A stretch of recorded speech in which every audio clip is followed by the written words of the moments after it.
It's a Wednesday edition of Locked On Grizzlies. We've got some catching up to do. We got to talk about Memphis losing the road trip opener to the Sacramento Kings. Damichael and I are tired of seeing the same old thing over and over again. We're going to shake things up a bit on this episode when it comes to the Grizzlies, and we're going to preview Grizzlies Trailblazers. It should be a get-right game. Should be key phrase. Let's lock in.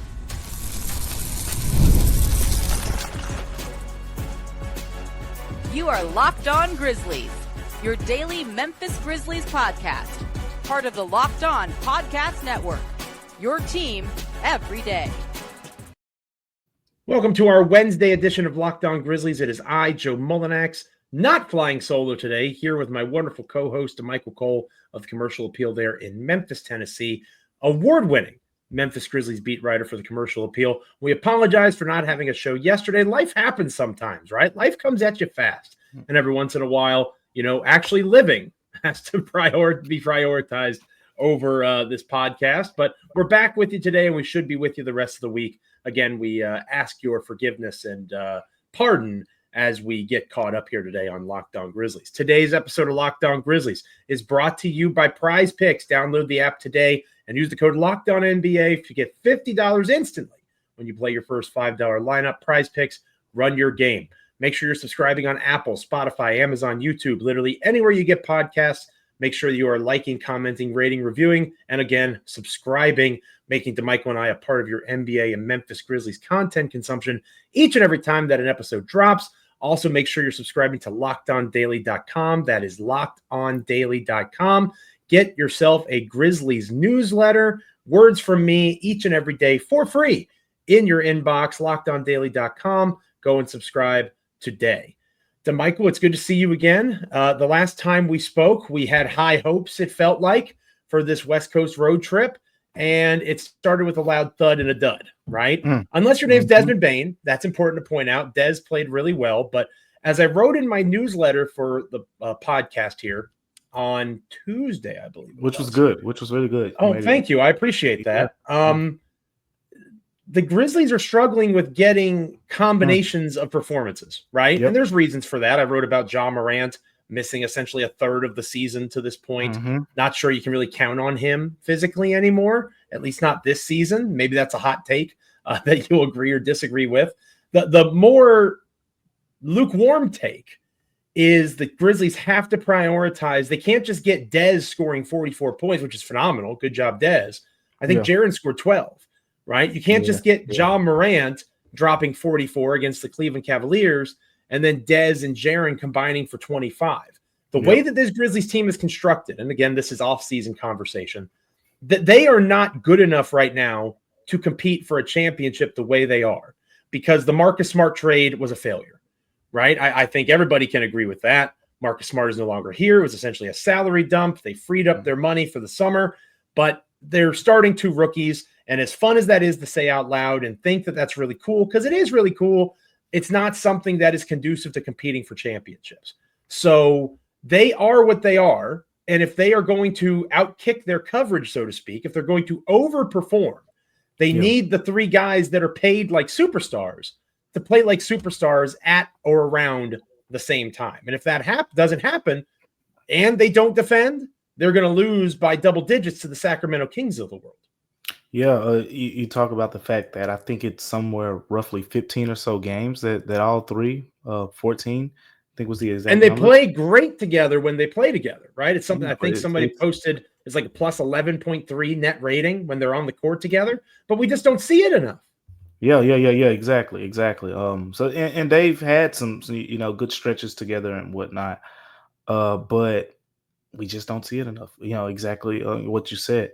And that's kind of what you're going to rely on in the playoffs. You're going to have a heavy dose of Ja, a heavy dose of Dez, heavy dose of Jaren Jackson Jr. I think the Grizzlies want that now. Taylor Jenkins has talked about, and we have seen it, the minutes have ramped up for those guys. after we got past those first couple games after the All-Star break where they jumped and played a back-to-back on the road right off the bat. After you got out of that stretch, that 3-4, right after the All-Star break, now you're seeing Ja, get closer to the mid-30s. Same thing with Desmond Bane. Jaren Jackson Jr., when he's not in foul trouble, he's approaching those numbers as well. So the urgency from a playing time perspective is getting there. Now it's availability. And, we're down that road here again. You get Jaren Jackson Jr. back, and now Ja's out, scores 44 points. This hamstring soreness is, bothering him, going to cause him to miss a second game here.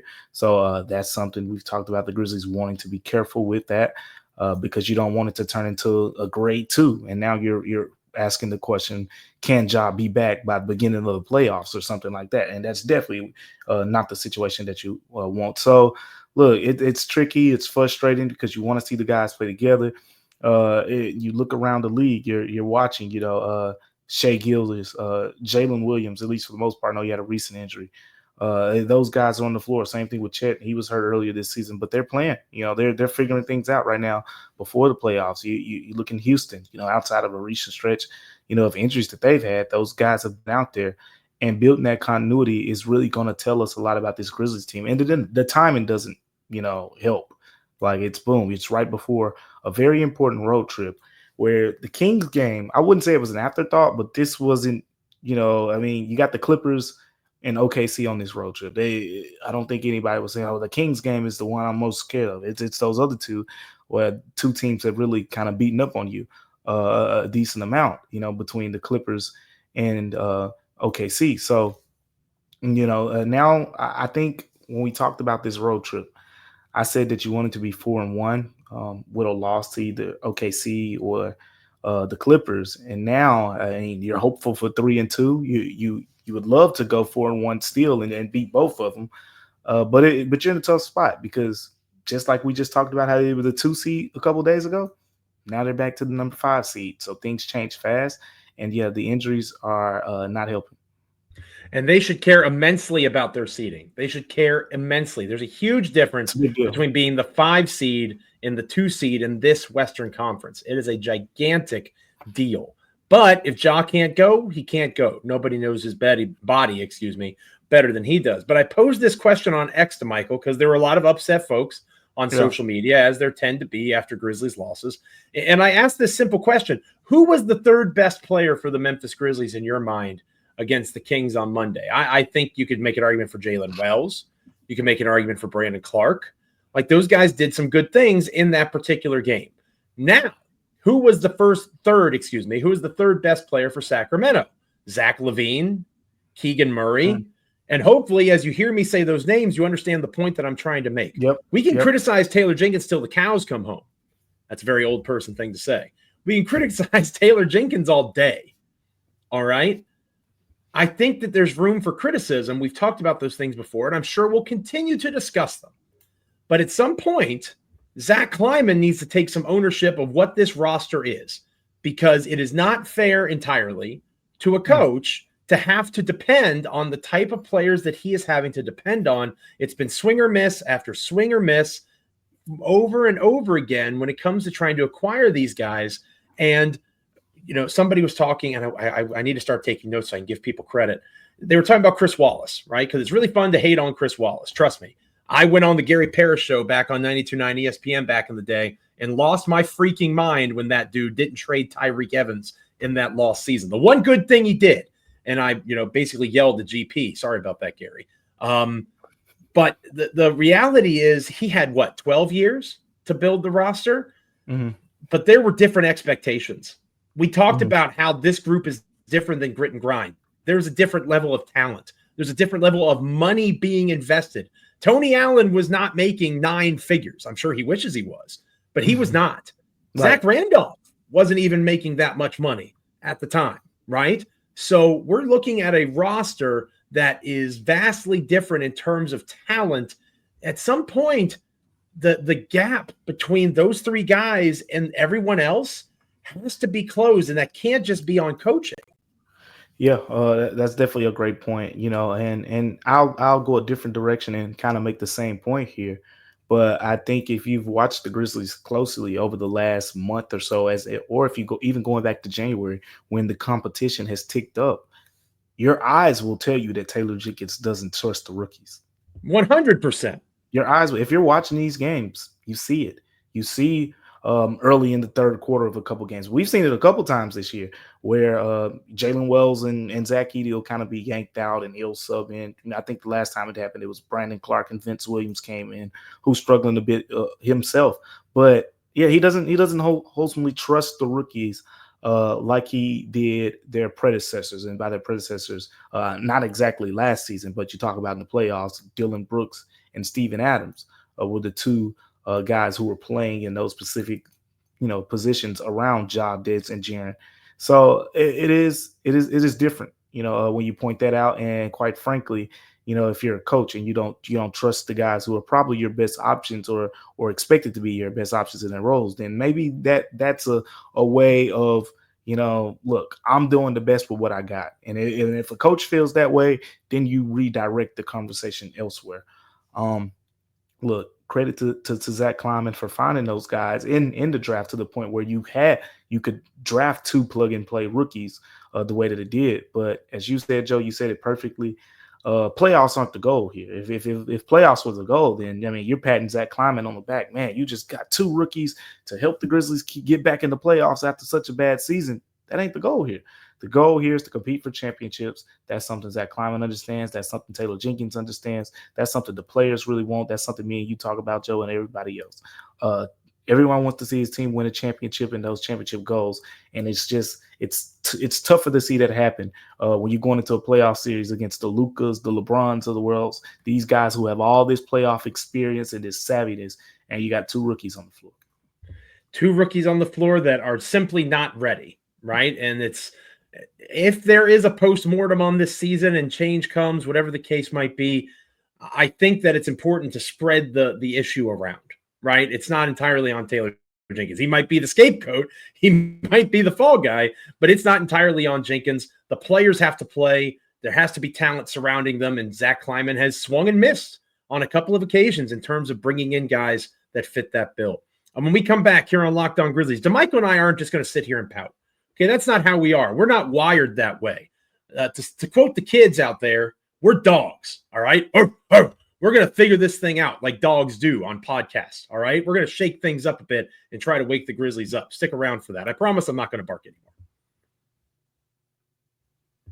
Today's episode of Locked On Grizzlies is brought to you by Prizepicks. Basketball season is heating up, and there's no better way to get in on the action than with Prizepicks, the best place for daily fantasy sports. With Prizepicks, you can pick more or less on at least 2 player projections for a shot to win up to 1,000 times your cash. It's easy to use, available in over 30 states, and lets you mix and match projections from across different sports. Maybe tonight you want to take Desmond Bane for more than 25 points. You want to take Jaren Jackson Jr. for more than 6 rebounds. It's quick and easy with Prizepicks. It's simple. You can set your lineup in less than 60 seconds and stay engaged all game long. Plus, when you win, your money hits your account in as little as 15 minutes with no waiting around. Download the app today and use the code LOCKEDONNBA to get $50 instantly after you play your first $5 lineup.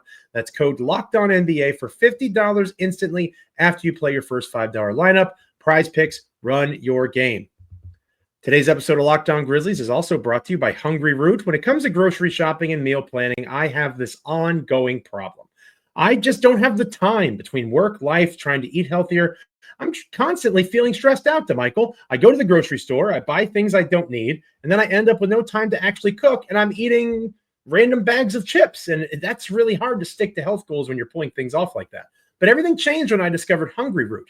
Hungryroot allows for you to have a personal shopper and nutritionist all at once. They take care of my grocery shopping, recommend meals for me, and groceries based on my tastes and health goals. I have the palate of a child. I ate barbecue nachos this past weekend like 4 times. You know how hard it is to find this figure it out for me? Hungryroot has figured it out, and every meal is ready in 15 minutes or less. You're going to love Hungryroot as much as I do. For a limited time, get 40% off your first box and a free item in every box for life. Just go to hungryroot.com/LockedOnNBA and use the code LockedOnNBA. That's hungryroot.com/LockedOnNBA, code LockedOnNBA to get 40% off your first box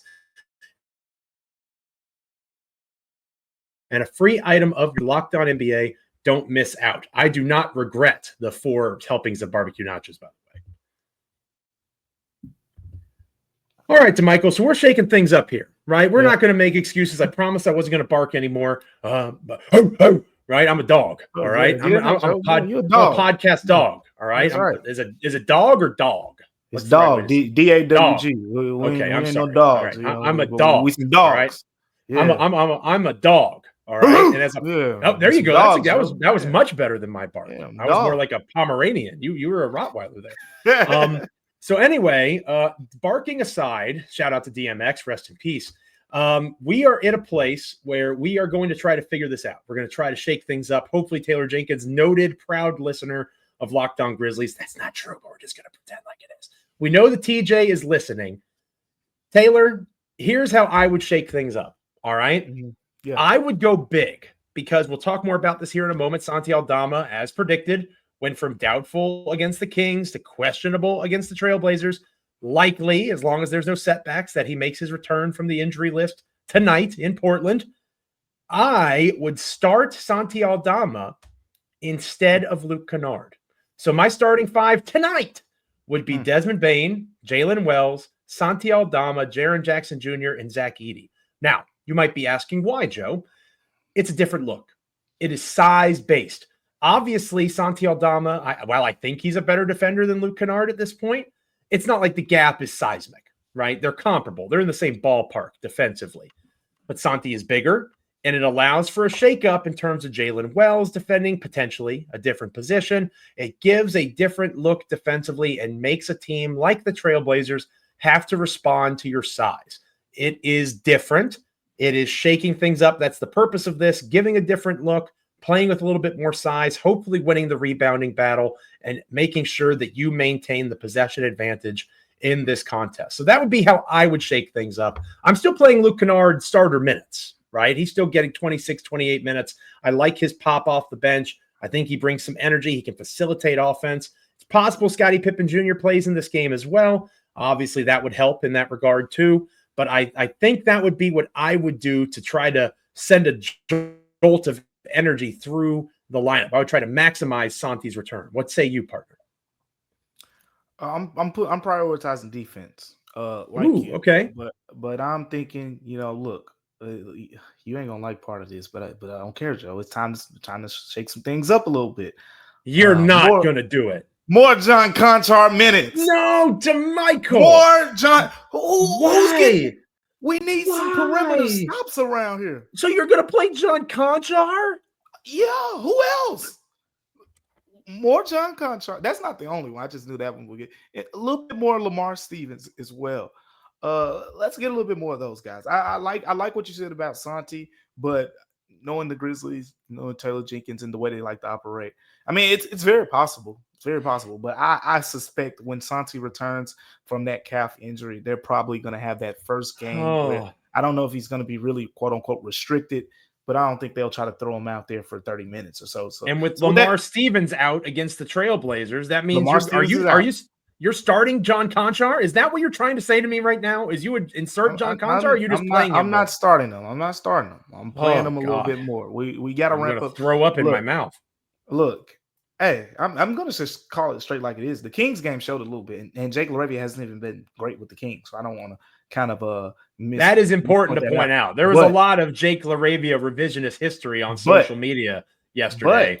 He was not that good, and he wasn't that good with the Kings. I like Jake LaRavia. But he was good this season with the Grizzlies.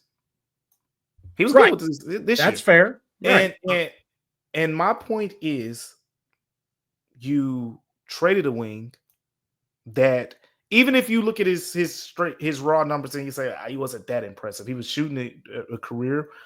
He was having a career year shooting the basketball. He was one of your most active defenders. He's gone now. And we keep talking about the defensive issues. He was someone that you had. So to me, you miss Jake LaRavia. Throw John Conchar in there. I'm okay with it. You need the rebounding help. You need. I don't think he shot the ball bad this year. Just watching him shoot the basketball from a confidence standpoint, like he looks fine shooting the basketball. So look, throw John Conchar out there. Give him a little bit more minutes. He usually plays well with John Morant. So Ja's out, that's probably going to limit. But here's my thing. At the end of the day, it's going to come down to perimeter stops for this defense. That's why when you go against the Kings, they got Malik Monk, they got Zach LaVine, they got DeMar DeRozan. You didn't really stand a chance because right now the Grizzlies are pretty much relying on two guys. You're relying on Jalen Wells and Vince Williams, who isn't even 100% yet. You need someone else that you really trust out there to get stops. They trust Scottie Pippen Jr. Scottie Pippen Jr. is questionable to play in his next game. He wasn't able to play in the last game. So you throw him out there a little bit more, right? And you throw John Conchar out there. Dogs must be the theme of this episode. You got to throw some more dogs on the floor. You got to throw some guys that's going to get down and dirty. Joe, you can say whatever you want to say about John Conchar.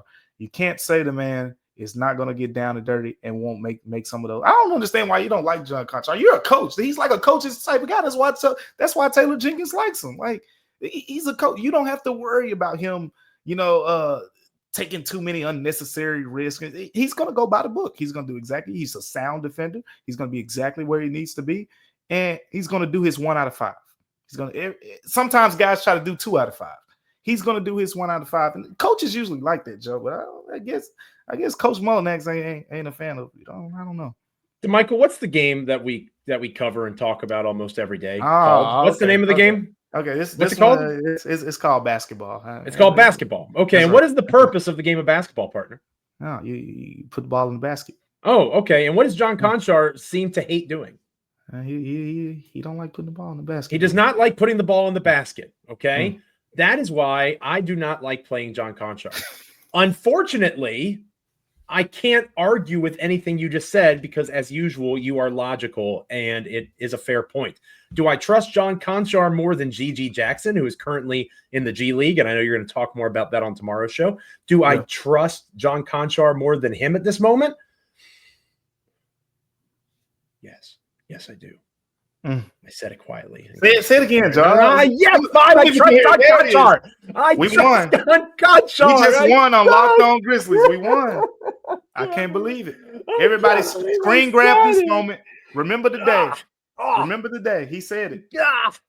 And I didn't even want you to say what you said. I just like the fact that you have some type of confidence in John Conchar. I don't like the G.G. Jackson part, but I like the fact that you have some confidence in him. That's I'm looking forward to hearing you talk about that tomorrow, by the way. I have to sit that one out because I'm too mad about it. But I know you're going to bring logic and reason to the conversation. So I just said I agreed that John Conchar should play more. And, during this break we're about to take, I might have Damichael do the ad read so I can go throw up more fully. Let us know in the comments what you're thinking at Damichael C, at Joe Mullinax on X. How would you shake things up? I would go big with Santi Aldama. Damichael, probably correctly, would play John Conchar more. Let us know. When we come back, we're going to preview Grizzlies Trailblazers, an interesting injury report for the Trailblazers as well. We'll talk about that next. Stick around here on Locked On Grizzlies. Today's episode of Locked On Grizzlies is brought to you by Robinhood.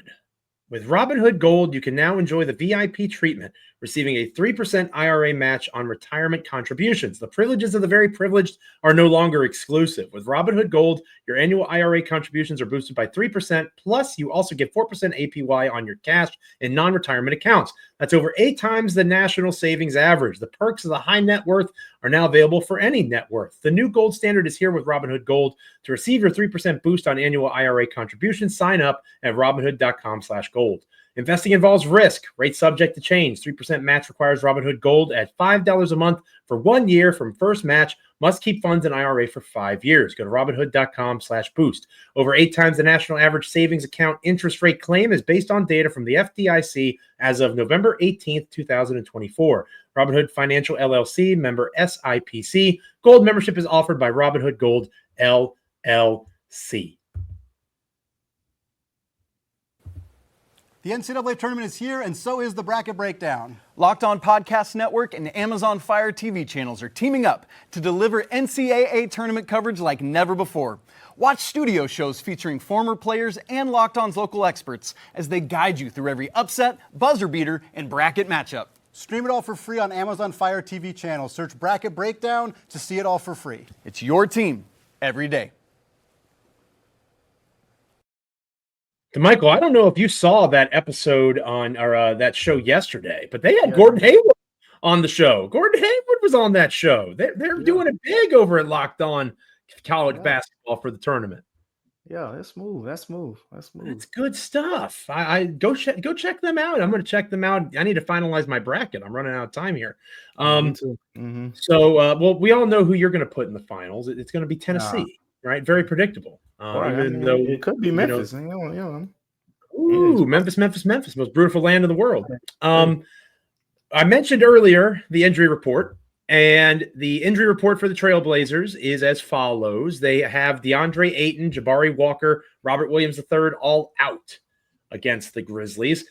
Jeremy Grant is doubtful with knee tendonitis, and then Tamani Kamara and Rayon Rupert, who's in the G League, are questionable for the contest. So the Trailblazers have some guys out. Obviously, the Grizzlies do as well. Ja Morant still not playing.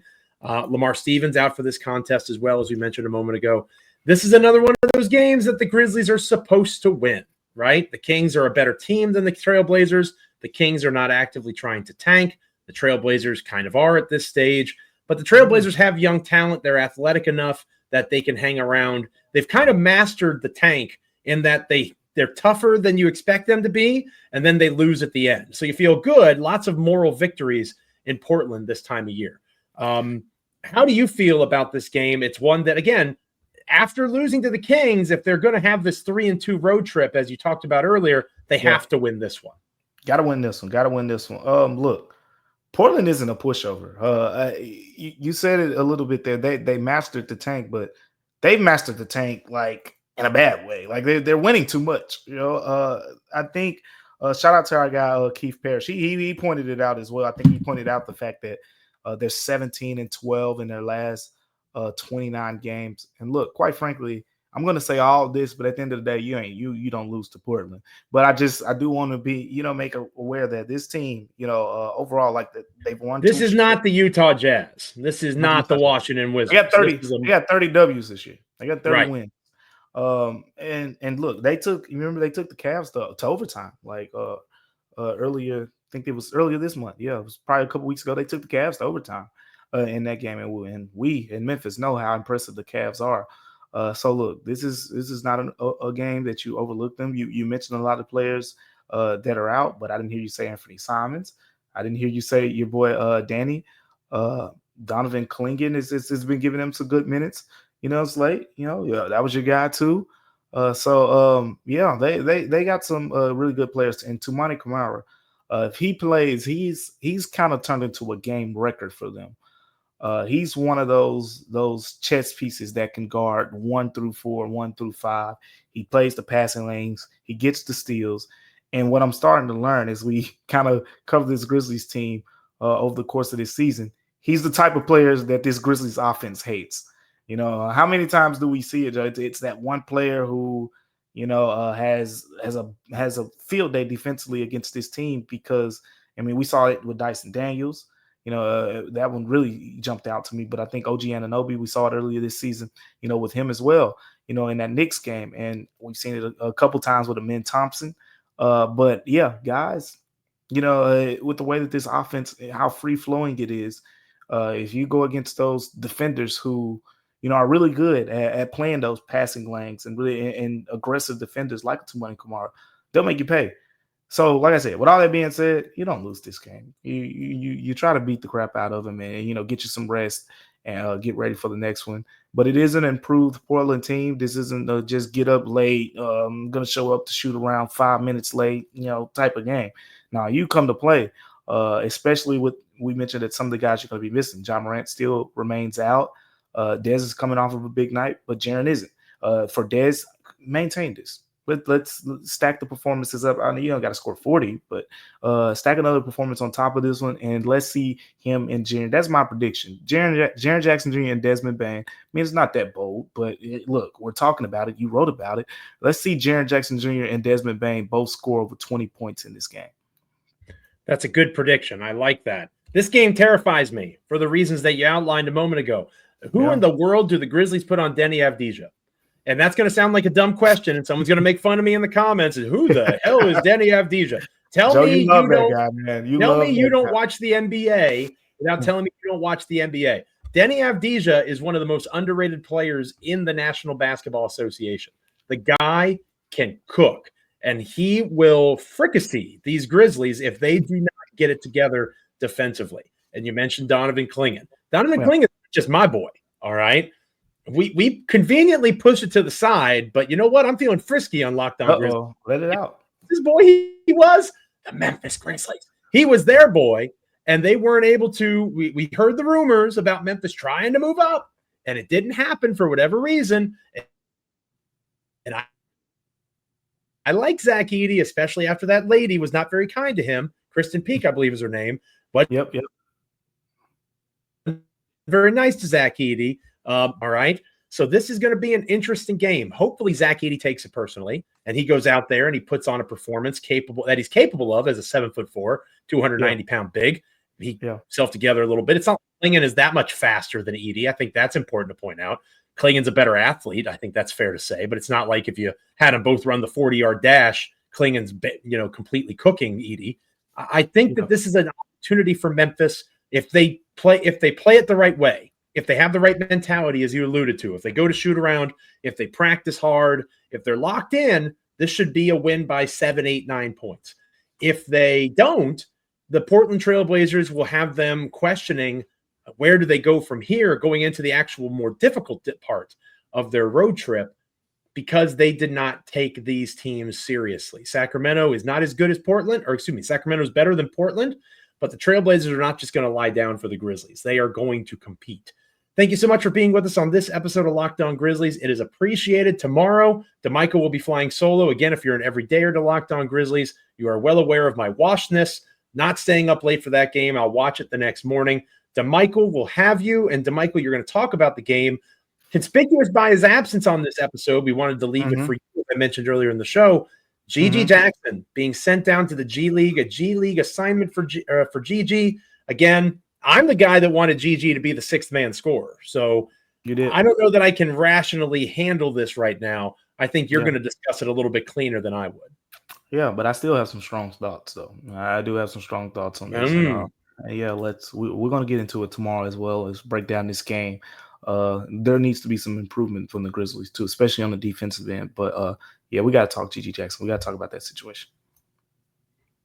Make sure you're liking, commenting, rating, reviewing, subscribing wherever you get your podcasts. Make sure you're checking us out on Apple, Spotify, Amazon, YouTube. Be an everydayer if you're not already one. If you like hearing me bark like a dog, if you like me sobbing into a camera because I talked about John Conchar, this is exactly the podcast for you. Make sure you're with us each and every episode. And if you like the rational, talented Damichael Cole, by all means, that's a much better reason to stick around with us here on Locked On Grizzlies. Make sure that you're subscribing on Locked On Daily, our daily newsletter, Grizzlies words from me, and so much more in your inbox. Again, lockedondaily.com, free daily newsletter. For Damichael Cole, I am Joe Mullinax. Stay locked in. We will catch you back here tomorrow. Damichael talking Gigi Jackson, and hopefully a Grizzlies win over the Portland Trailblazers. See you around. Catch you next time.